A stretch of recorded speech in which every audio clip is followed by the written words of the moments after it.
Olá! No livro de Gênesis tem uma ordenança de Deus interessante, mas ao mesmo tempo nos traz algumas interrogações. Gênesis 9, verso 6 diz que quem derramar o sangue do homem, pelo homem seu sangue será derramado. Essa foi uma ordenança de Deus. Porém, por que isso não aconteceu quando Caim matou Abel? Qual a explicação? Porque Deus, depois de um tempo, vem dar essa ordenança. Deus, conhecedor de todas as coisas, desde o princípio, Deus é onipotente, Deus é onisciente. Por que ele então deu essa ordenança, mas isso não aconteceu lá no início? Essa e muitas outras questões você vai acompanhar agora, pois está no ar, Na Mira da Verdade.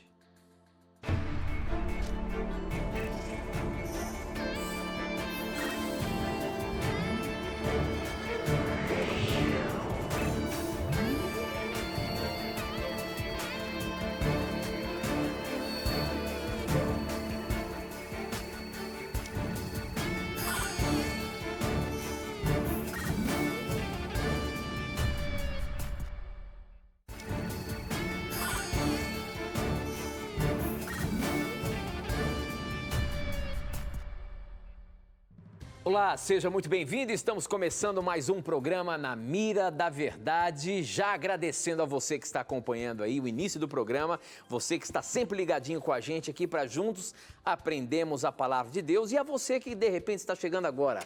Você assistiu ainda há pouco o programa do pastor Luiz Gonçalves, com certeza se encantou com as verdades e também sentiu o desejo de voltar. Pois então, faça isso, meu amigo. E agora aqui no programa Na Mira da Verdade, você pode reforçar mais e mais os seus conhecimentos e aprender. Juntos, todos nós aprendemos quando nós lemos a palavra de Deus, quando nós estudamos. E esse é um programa em que você pergunta e a Bíblia responde. Quem está na mira para te dar a resposta baseada no livro sagrado é ele, professor Leandro Quadros. E aí, professor, tudo bem? Tudo bem, Tito. Eu queria hoje começar o programa mandando alguns abraços especiais para algumas pessoas muito queridas com quem estive neste final de semana.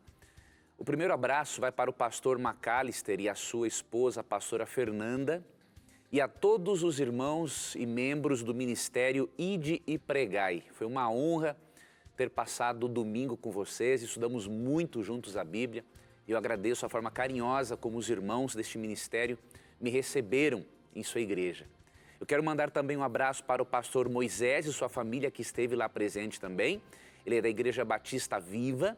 Que Deus abençoe ao pastor e a sua família. E, obviamente, essa igreja, esse ministério é em Angra dos Reis, Rio de Janeiro, em Mabucaba. Então, que Deus abençoe muito esses irmãos preciosos que estudaram a Bíblia pela manhã e à noite conosco. E o meu último abraço vai para toda a família Furtado, não é? Um abraço para o meu amigo Paulo Furtado, a Sandra, o Douglas, o Derek, o João Pedro, todos os irmãos do Paulo. Que Deus abençoe essa querida família, que Cristo continue conduzindo a todos vocês ao reino dos céus. Obrigado a vocês, então, irmãos, do Ministério Ide e Pregai, e que Cristo continue atuando poderosamente no meio de vocês. Muito bem, professor, muito bem. Nós abrimos o programa falando sobre um texto, uma ordenança de Deus aqui, no livro do Gênesis, a partir do verso 9, verso 6. Quem mandou essa pergunta foi o William Martins. Ele mandou pelo nosso Facebook. Daqui a pouco eu falo como você pode participar. Você já sabe, aqueles que já acompanham o programa através do nosso Facebook, namiradaverdade.nt. Inclusive, pode acompanhar o programa ao vivo pelo Facebook. O William, ele fez a seguinte questão. Ele é de Manaus e acompanha sempre o programa. A minha pergunta é um pouco capciosa, diz ele. Olha lá, professor, uma perguntinha daquela capciosa, meu irmão. Vamos ver como é que você sai. Em Gênesis 9:6 diz que quem derramar o sangue do homem, pelo homem o seu sangue será derramado, pois a vida tem muito valor. Mas não foi o que aconteceu quando Caim desferiu e matou seu irmão Abel. Por que Deus quis assim? Ou por que Deus não cumpriu isso que ele ordenou lá no início com Caim? Essa é uma pergunta, professor, capciosa. Como é que fica aí a resposta?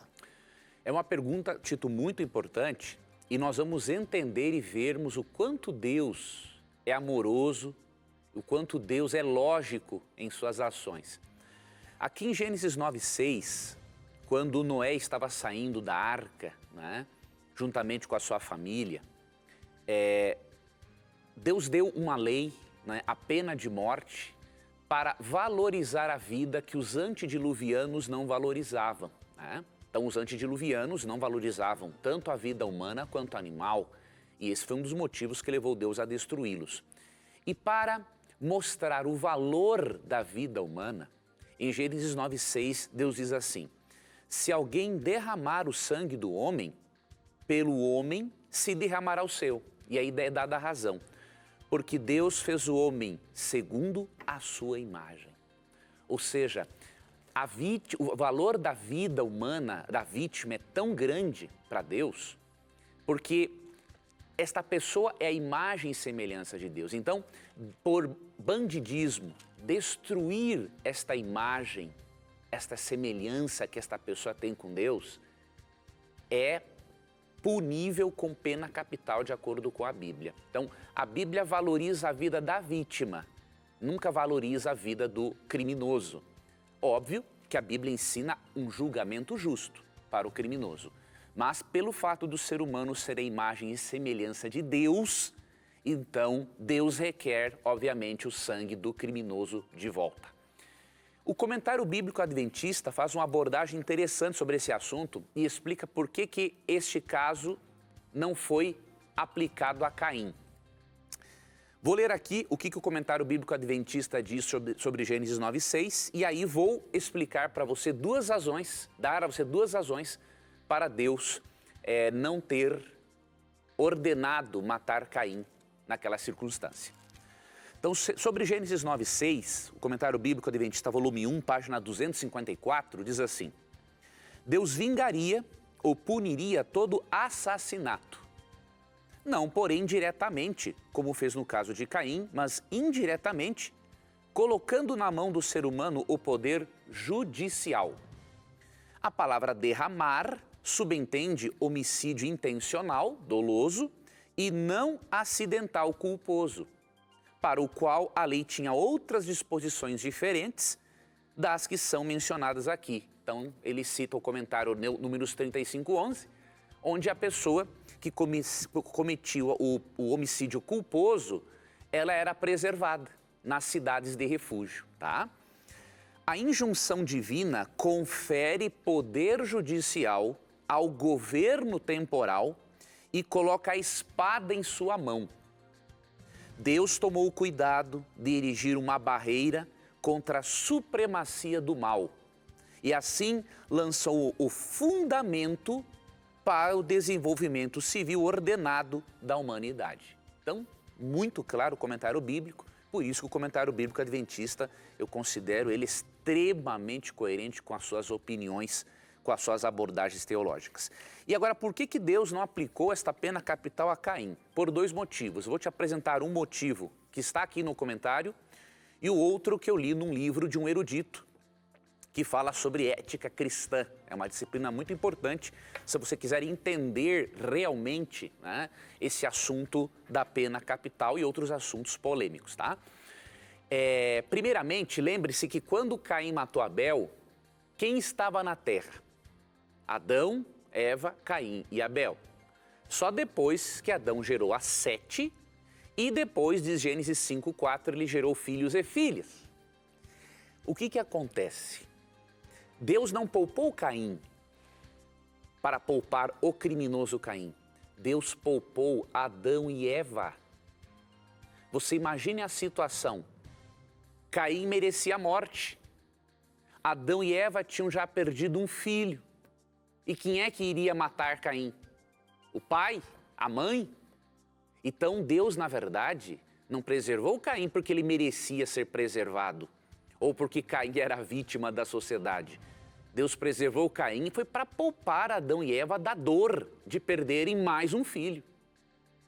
E além disso, nós vemos aqui algo de muito interessante no comentário bíblico adventista, que mostra que Deus teve um propósito muito importante para que seres de outros mundos, e obviamente a própria humanidade, visse, né, os resultados claros da maldade de Caim. Vou ler aqui para você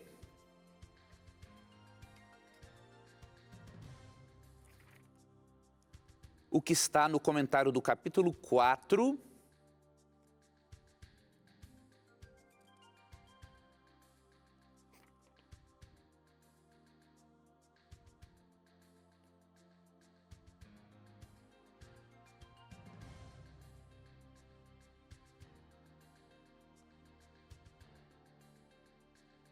Opa!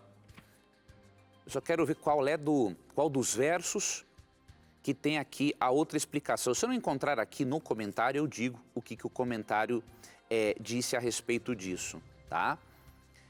Quando Deus, aquela primeira razão, né, que eu apresentei, ou seja, para poupar Adão e Eva, foi uma das razões para não ter matado Caim. Outra razão está aqui, ó, o que o comentário diz, aqui, ó, na página 228, ó. Alguns comentaristas veem nesse sinal, ou seja, a marca que Deus colocou em Caim para não ser morto, uma marca exterior ligada à pessoa de Caim, enquanto outros creem que ele recebeu um sinal de Deus como uma garantia divina de que nada colocaria em perigo sua vida. O que quer que seja, não era um sinal do perdão de Deus, mas apenas uma proteção temporal. E com qual propósito? Aí na mesma página o comentário diz: a vida de Caim e de seus descendentes devia ser uma demonstração do que o pecado faz nos seres racionais. Então o texto é claro, ele não diz que Caim não merecia a pena capital, ele merecia. Só que Deus tinha que poupar Adão e Eva de mais esta dor naquele contexto, só existiam eles, e Deus queria mostrar para a humanidade que os descendentes de Caim, através dos descendentes de Caim, o que o pecado pode fazer com seres racionais. E o que o comentário usa para explicar isso, o livro Patriarcas e Profetas, página 78. Então são essas as razões, meu irmão, não há uma contradição entre a atitude de Deus em Gênesis 4 e entre a ordenança de Deus em Gênesis 9, verso 6. Muito bem, professor, muito bem. Estamos apenas começando o programa. Para você participar, você pode mandar as suas perguntas por SMS. O número é 12 981510101. Eu recebo aqui no aparelho. Ou então usando as redes sociais. Pelo Facebook, namiradaverdade.nt. Pelo Instagram, @namiradaverdade. E ainda tem no nosso blog novotempo.com/namiradaverdade.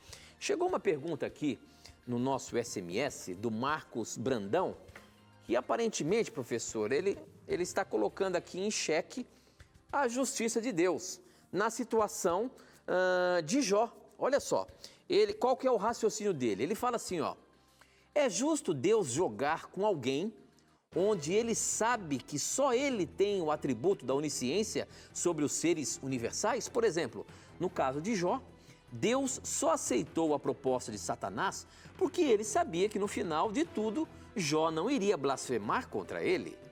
Talvez se fosse outra pessoa, Deus não teria aceito a proposta de Satanás, porque Deus não iria permitir ser ridicularizado universalmente. Ou foi azar de Satanás escolher justamente Jó para apostar? Quem é que não aceitaria uma proposta quando se sabe o resultado final? E como é como um aluno que vai a uma prova já sabendo todas as questões. É justo se dar bem desse jeito? Ou seja, ele colocou aqui em xeque a justiça de Deus. Deus aqui estava manipulando, aproveitou a situação, sabendo, contando da sua onisciência. É assim que Deus age, professor? Veja, o nosso querido telespectador precisa entender uma coisa, né? Ali em Jó capítulos 1 e 2, não eram apenas Deus e Satanás que estavam em discussão, diríamos assim. Todos os filhos de Deus, anjos, seres celestiais estavam presentes. E quando Satanás desafia Deus acerca de Jó, Deus era onisciente. Agora eu te pergunto, e os outros seres que estavam ao redor de Deus, eles são oniscientes? Eles não são oniscientes. Então Deus tem que permitir que o pecado siga o seu curso normal.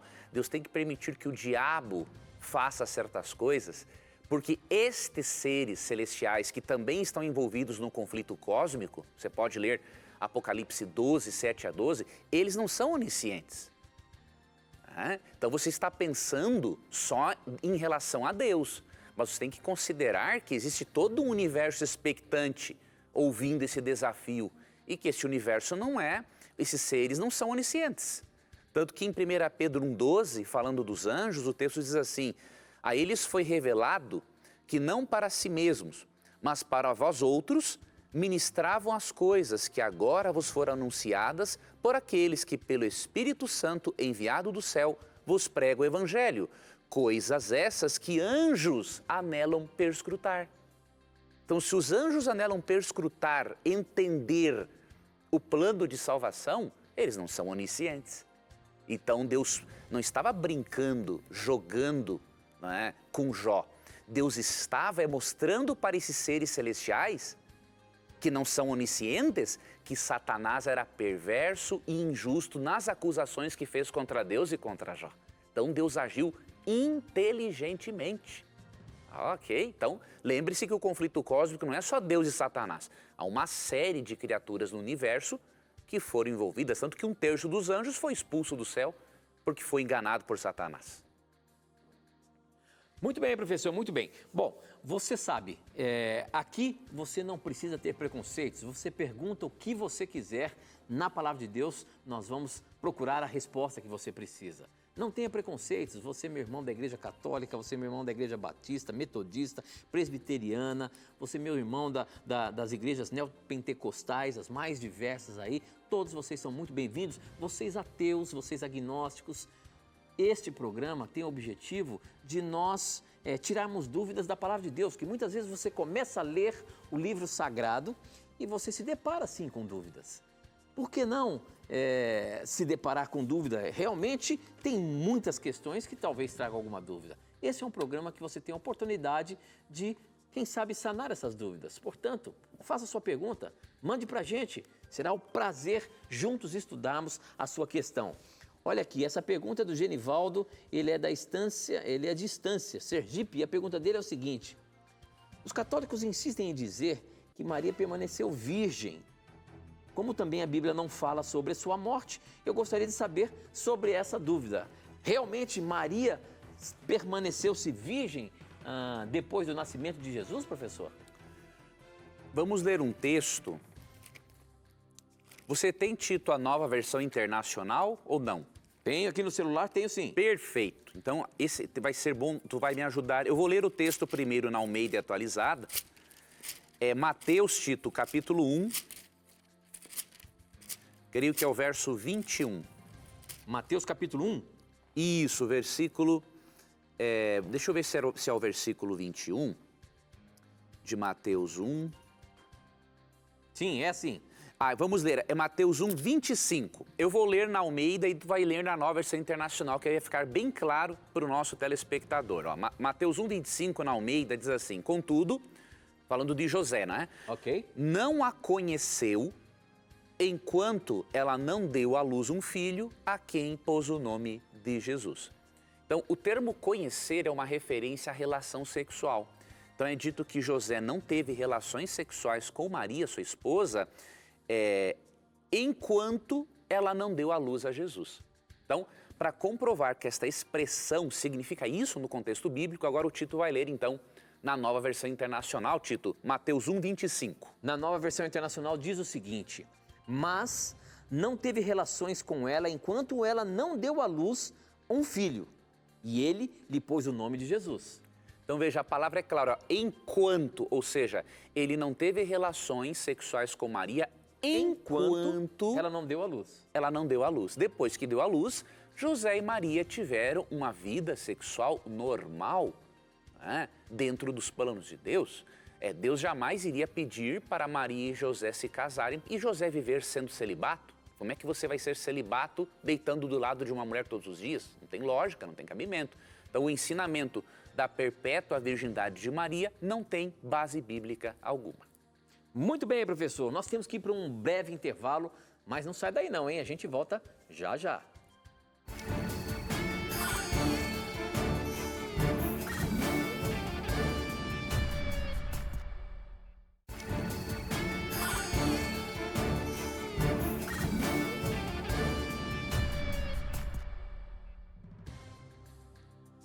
Já estamos de volta ao vivo, esse é o Na Mira da Verdade e eu quero dizer para você como que você faz para participar do programa.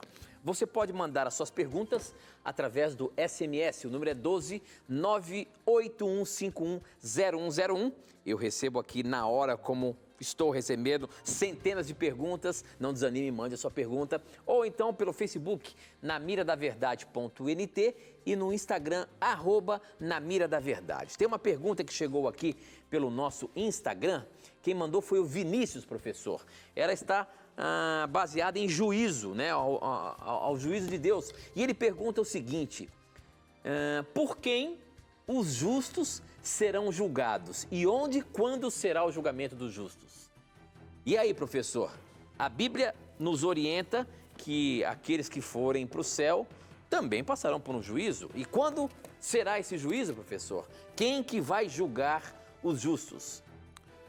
Veja, em Daniel capítulo 7, versos 9 e 10, lemos o seguinte: Continuei olhando até que foram postos uns tronos, e o ancião de dias se assentou. Sua veste era branca como a neve e os cabelos da cabeça como a pura lã. O seu trono eram chamas de fogo e suas rodas eram fogo ardente. Um rio de fogo manava e saía de diante dele. Milhares de milhares o serviam e miríades de miríades estavam diante dele. Assentou-se o tribunal e se abriram os livros. Aqui você vê uma cena de um tribunal, milhares e milhares e milhares de anjos ao redor do trono de Deus, e você vê o ancião de dias, que é Deus o Pai. Este juízo, na sequência de Daniel 7, Daniel 7 mostra que este juízo ocorre antes da volta de Cristo, né? Porque Daniel 7 mostra que esse juízo começaria em algum momento depois de 1798, né? Porque aqui em Daniel 7 fala, não é, do surgimento dos 4 grandes impérios mundiais, incluindo Roma papal. E fala do término do período de perseguição na Idade Média, que foi 1798. Então é depois deste período, aqui em Daniel 7, que começa esse juízo. Então este juízo é realizado por Deus Pai. Jesus também está presente nele, diz ali o versículo, por exemplo, 13 e 14, né? Eu estava olhando nas minhas visões da noite e eis que vinha com as nuvens do céu como filho do homem e dirigiu-se ao ancião de dias e o fizeram chegar até ele. Então o que acontece? Deus Pai toma aqui, faz parte, é o juiz no juízo pré-advento, e Jesus Cristo vai ser o executor do juízo na segunda vinda e também depois do milênio. Porque em João 5:22 diz assim: e o Pai a ninguém julga, mas ao Filho confiou todo o julgamento. Então, a divindade está envolvida no processo de juízo, mas você vê uma atuação maior do Pai na fase pré-advento e uma atuação de Deus Filho por ocasião de sua segunda vinda e depois do milênio, quando ele vai executar todos os ímpios. Muito bem, eu queria aproveitar nesse momento e apresentar, como sempre apresento aqui, o nosso curso bíblico gratuito que oferecemos no programa Na Mira da Verdade. É esse aqui, Verdades para o Tempo do Fim. Para você ter esse curso bíblico gratuito aí na sua casa, é só você acessar o nosso blog agora, novotempo.com/Na Mira da Verdade. Você vai ver lá a imagem desse curso bíblico. Peça seu curso bíblico gratuito. Clica lá, você vai ser direcionado para fazer um cadastro e ele vai chegar aí na sua casa certinho, sem você pagar nada. É um belo estudo bíblico que desde que o programa existe, a gente oferece aqui. A gente oferece outros programas, outros cursos bíblicos quando são lançados, mas esse Verdades para o Tempo do Fim é o carro-chefe do programa Na Mira da Verdade. Nós começamos o programa em 2009 e esse curso bíblico já alcançou milhares de pessoas. Se você ainda não fez esse curso bíblico, peça agora, é gratuito. Verdades para o tempo do fim. O tempo do fim é o tempo que nós estamos vivendo. Nós acreditamos, e a Bíblia assim nos orienta, ou nos mostra, que estamos chegando no fim da história da humanidade. O tempo do fim já está aí. Se você quer saber mais, se aprofunde na palavra de Deus, peça o curso bíblico Verdades para o tempo do fim. Professor, a próxima pergunta chegou no SMS e é simples, mas, ao mesmo tempo, quero ver como é que você vai responder. Por que Paulo não se casou, professor? A Bíblia fala alguma coisa? Será que esse é o exemplo de Paulo é o exemplo que, por exemplo, nós temos com os ministros, por exemplo, da Igreja Católica, dos padres, né, que de repente não casam? Existe alguma orientação bíblica para o celibato, professor?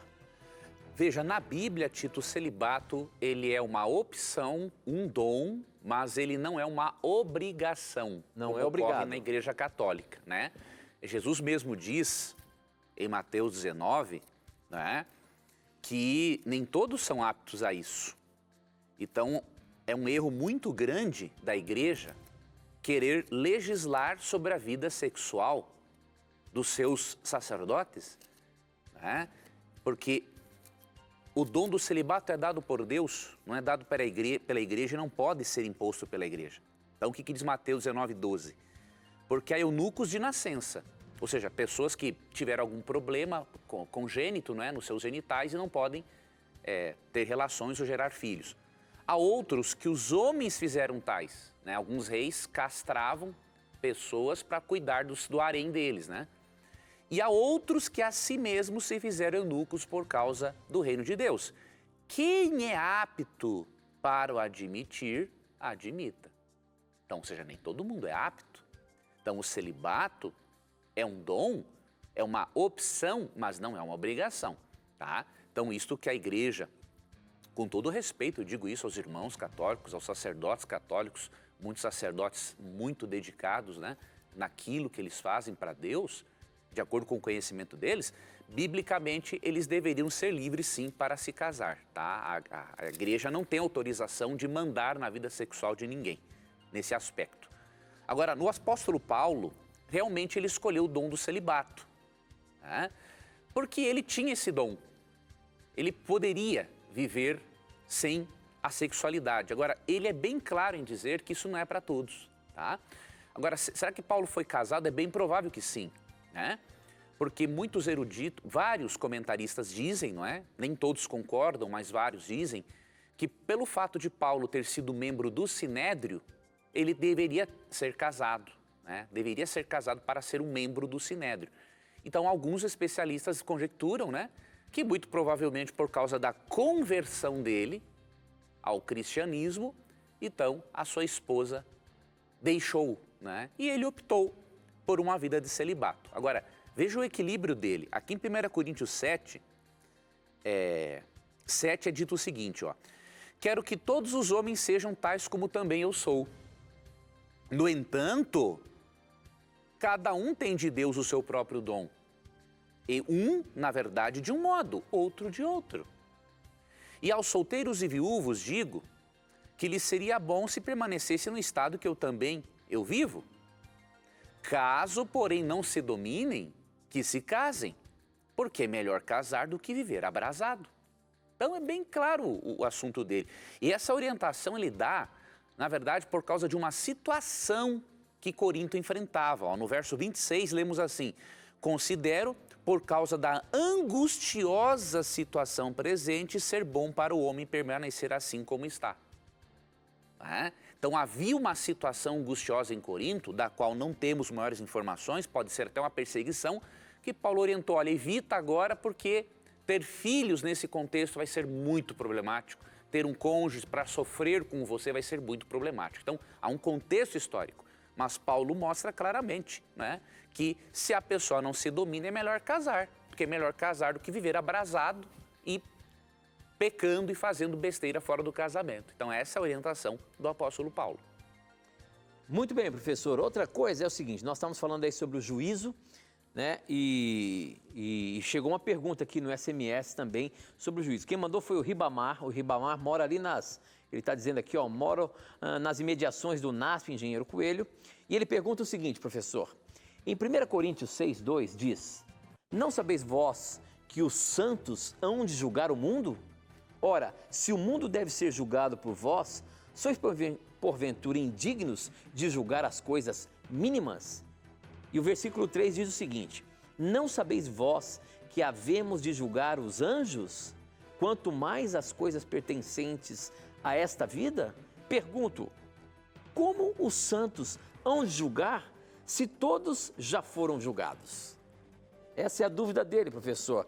Essa questão de que os seres humanos, os santos, vão julgar até mesmo os anjos, ele talvez está tendo uma confusão aqui se no céu todos já serão julgados, ou todos serão julgados antes de Jesus voltar. Como é que é isso? Veja, o nosso irmão tem que entender uma coisa. O juízo de Deus, na Bíblia, ele é dividido em 3 fases. Isso é importante destacar, professor. O juízo de Deus, na Bíblia, é dividido em 3 fases?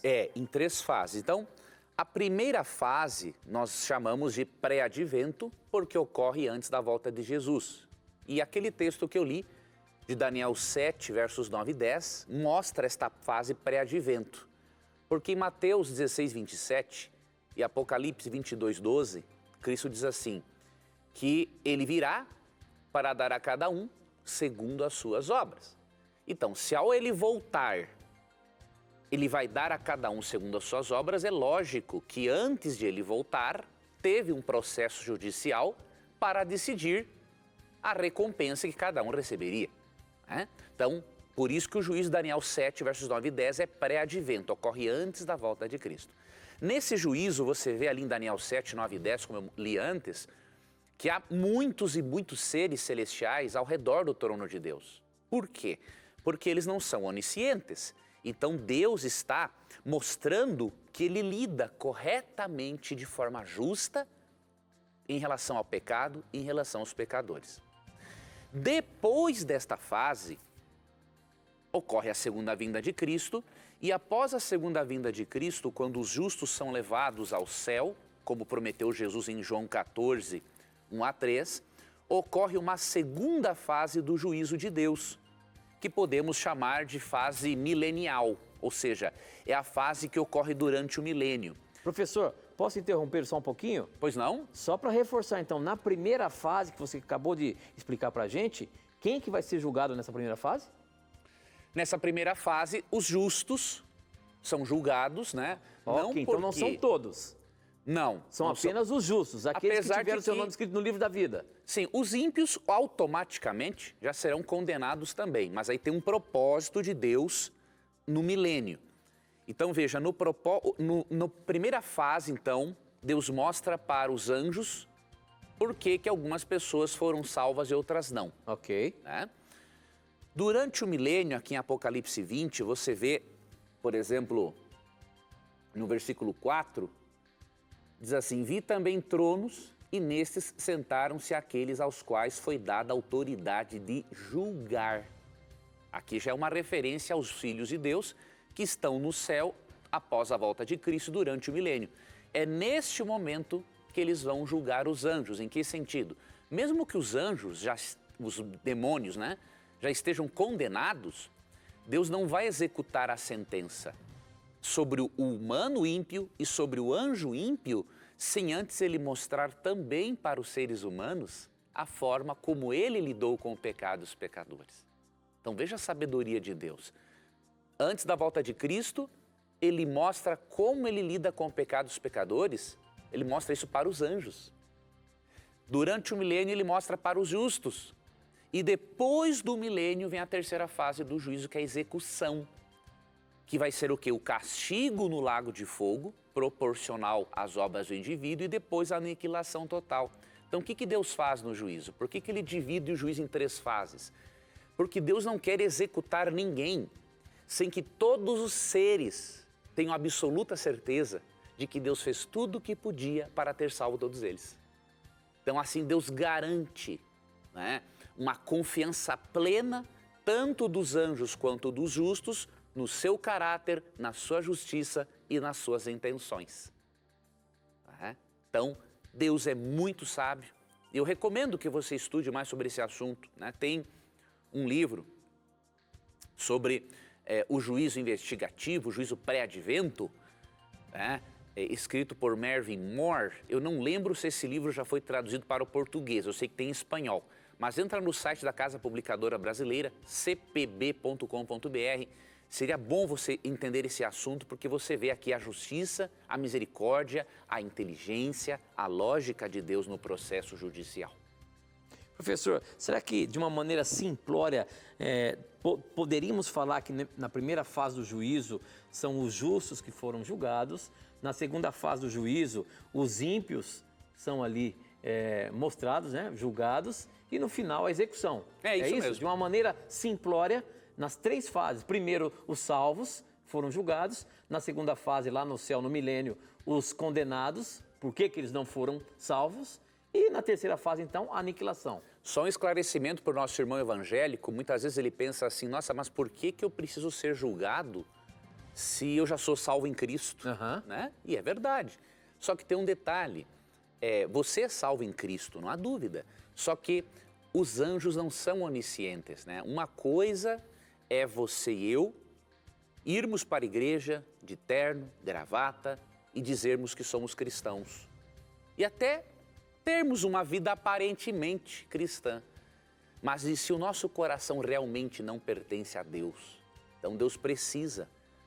Na verdade, o juízo pré-advento não é para condenar os justos, é para vindicá-los, na verdade. É mostrar assim, olha, esses que eu estou trazendo aqui é porque realmente me aceitaram como Salvador. Então é uma garantia para os anjos de que o pecado não se levantará. Ou seja, que no céu não haverão pecadores não arrependidos.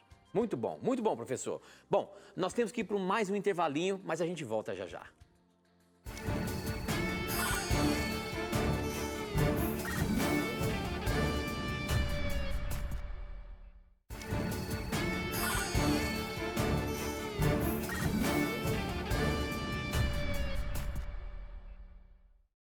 Já estamos de volta ao vivo, mais uma vez, é muito bom ter a sua companhia aqui com a gente. Esse é um programa de perguntas e respostas bíblicas que você pode mandar através do nosso SMS, o número é 12 981510101, e pelas redes sociais, pelo Facebook namiradaverdade.nt, pelo Instagram @namiradaverdade e ainda no nosso blog novotempo.com/namiradaverdade. Essa próxima pergunta chegou pelo nosso Instagram. Quem mandou foi o Marcelo Jorge, ele é de Campinas. Obrigado, Marcelo, pela sua participação. Professor, aqui é uma dúvida que ele tem e vamos colocar isso aqui na mira porque pode ajudar a muitos outros aí. A questão é a seguinte, é de todo ruim ler outras obras, como por exemplo, filosofia estoica, por exemplo, Sabemos, claro, que a Bíblia é completa e tudo o que está escrito é verdade. Mas ler outras obras é seguir muito na contramão da palavra sagrada? Muito boa pergunta. O que eu recomendo a você, meu irmão, é sempre priorizar a Bíblia, sempre ler mais a Bíblia que qualquer outro livro, mas você não deve ler apenas a Bíblia. Se você gosta de filosofia, o que eu recomendaria a você? Que você lesse livros sobre filosofia de uma perspectiva cristã. Por exemplo, um doutor em filosofia cristão que escreveu sobre o assunto. Porque aí, além de lhe mostrar autores ateus e não ateus, ele vai dar para você a base e o conhecimento necessário para refutar esses autores ateus. Então, vou lhe indicar um livro. Tem um livro da editora Vida Nova, intitulado Introdução à Filosofia, uma perspectiva cristã. Ele é de Norman Geisler e tem mais um autor que eu não me recordo agora. É um livro excelente para você entender o que é filosofia, quais são as áreas da filosofia, porque são várias, lembro pelo menos umas 12, qual é a metodologia que a filosofia usa, Então, de uma perspectiva cristã, a filosofia pode ser muito útil, pode ser uma ferramenta apologética, ou seja, para a defesa da fé. Agora, você mergulhar diretamente na obra de autores incrédulos não vai te trazer crescimento. Então, eu recomendo que você leia um livro de introdução à filosofia, para você já ter base para refutar autores incrédulos, e também um bom livro de história da filosofia. Aí você vai conhecer, né, a história desde o início, né? Sócrates, Platão, os estoicos, os filósofos medievais, os iluministas, e aí você vai ter uma compreensão geral. Então leia livros de uma perspectiva cristã. A editora Vida Nova, uma editora muito boa, né, para você fazer esse tipo de estudo, mas sempre prioriza a palavra de Deus. E leia sobre saúde, leia sobre empreendedorismo, leia sobre psicologia, não é? Varie a sua capacidade de leitura. Isso vai ser uma bênção para a sua vida, né? Deus quer que nós leiamos, Deus quer que a nossa mente se desenvolva. Agora, temos que ter cuidado com autores incrédulos, porque, por exemplo, por que eu vou ficar lendo Sartre? Camarada totalmente angustiado em relação à vida, cheio de crise existencial, e o ateísmo dele levou ele aí à morte. Né? Lógico, isso não acontece com todos, obviamente. Aconteceu com ele. Então, eu não posso perder meu tempo com alguém que não vai me acrescentar nada à minha vida. Né? Muito bem, então não há problema em leituras complementares. Não pode haver. É isso mesmo, muito bem. Bom, a próxima pergunta, você sabe que a imortalidade da alma sempre é um assunto recorrente, né? Dúvidas das mais diversas tem na Bíblia. A Adriana Viana Mendes, ela pergunta o seguinte, ela diz o seguinte, né? O meu pastor diz que quando morremos, primeiro, o fôlego de vida volta para Deus, o corpo para a terra e a alma, ele diz que quem morreu com Cristo vai para o céu e quem não aceitou Cristo vai para o inferno. Então, para onde vai a nossa alma? Se vocês pregam que dormiremos e só levantaremos na volta de Jesus. E aí, professor? Veja. Entendeu o conceito, né? Sim. Né? Que dá uma ideia de que a alma, se morreu em Cristo, vai para o céu, e se morreu em pecado, vai direto para o inferno. E não o que a gente tem pregado aqui, que a morte é um sono, né? E que só quando Jesus voltar é que o corpo completo estará definido, né? Veja, o seu fim. pastor, querida telespectadora, ele está com uma compreensão equivocada acerca de alma, tá? Então, por isso que ele ele fez essa afirmação. Se nós lermos com atenção Gênesis 2:7, nós vamos ver que o ser humano, ele não tem alma, ele é alma. Eu até vou pegar aqui, eu tenho uma citação de um teólogo católico. Vou ler aqui para você, se eu encontrar essa citação aqui no meu celular. Mas vamos ler Gênesis 2:7, ó. Então formou o Senhor Deus ao homem do pó da terra e lhe soprou nas narinas o fôlego de vida, né, que é o espírito, e o homem passou a ser alma vivente. Então, ser é diferente de ter uma coisa. Não é? É uma questão de leitura. Então a Bíblia diz que o homem passou a ser alma vivente, não passou a ter alma vivente. Tá? Então, realmente, infelizmente não deu, já tinha acabado aqui a bateria. Eu tinha uma citação do doutor, um autor católico que eu não lembro agora, que ele mesmo fala, né? Num próximo programa eu vou imprimir a citação para você. Ele fala, doutor, não vou recordar o nome dele agora, ele fala assim que Deus não colocou em Adão uma alma, ele fez de Adão uma alma. Tá? Então, quando o seu pastor diz que a alma vai para o céu, isso não é verdade, porque o ser humano é uma alma. E Ezequiel 18:4 diz, a alma que pecar, essa morrerá. Então, a alma, de acordo com a Bíblia, morre. Óbvio que a palavra alma tem uma gama de significados na Bíblia, mas o significado principal é pessoa viva. Tá? Então, não tem base bíblica para esse ensino. Você quer ver um outro exemplo? 1 Coríntios 15. Vou ler só mais esse verso e aí vamos para outras perguntas. Esse texto mostra claramente que se não existir ressurreição, não existe a mínima possibilidade de uma pessoa estar no céu. Isso aqui é importante, ó. 1 Coríntios 15, 17. Aqui já refuta aquela ideia de que existe um lugar intermediário, né? tem um lugar intermediário para onde vai a alma e ela aguarda a ocasião da ressurreição quando será reintegrada ao corpo. Esse texto mostra que isso é impossível, tá? O que diz aqui, ó? Verso 16.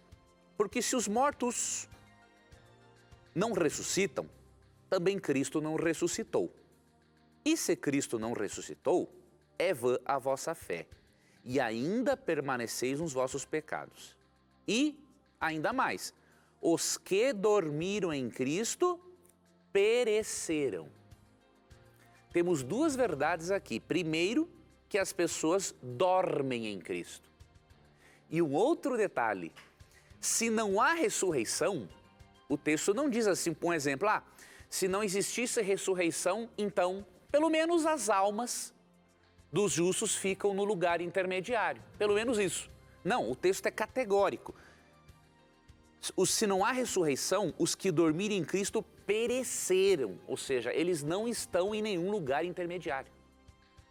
Ok? Então, repito, é impossível, né, harmonizarmos a doutrina da imortalidade da alma com a doutrina da ressurreição dos mortos. Porque, como diz Oscar Cullmann, teólogo luterano, né, Jesus não ensina só a redenção da alma, ele ensina a redenção do corpo inteiro, a salvação do corpo, a transformação do corpo.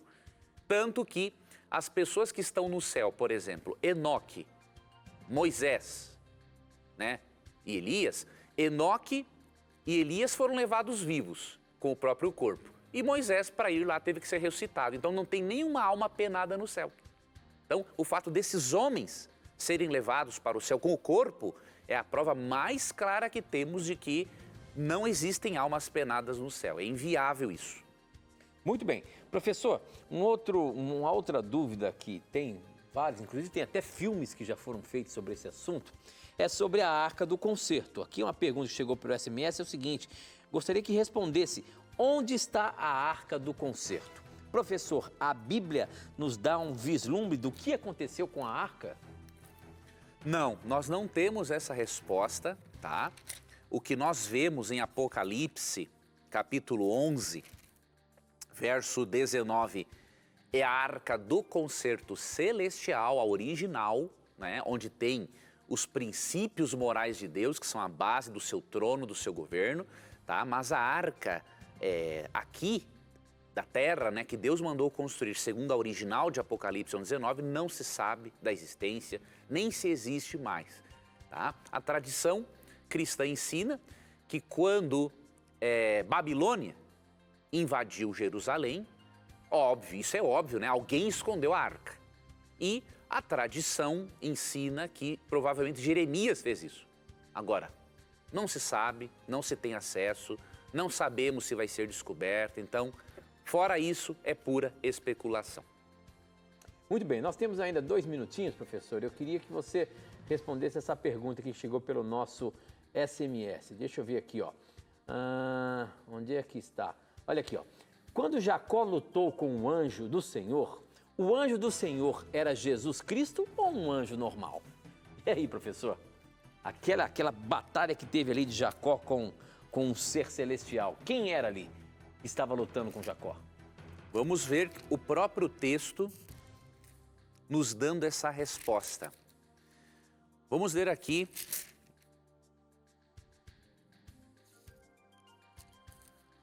Gênesis capítulo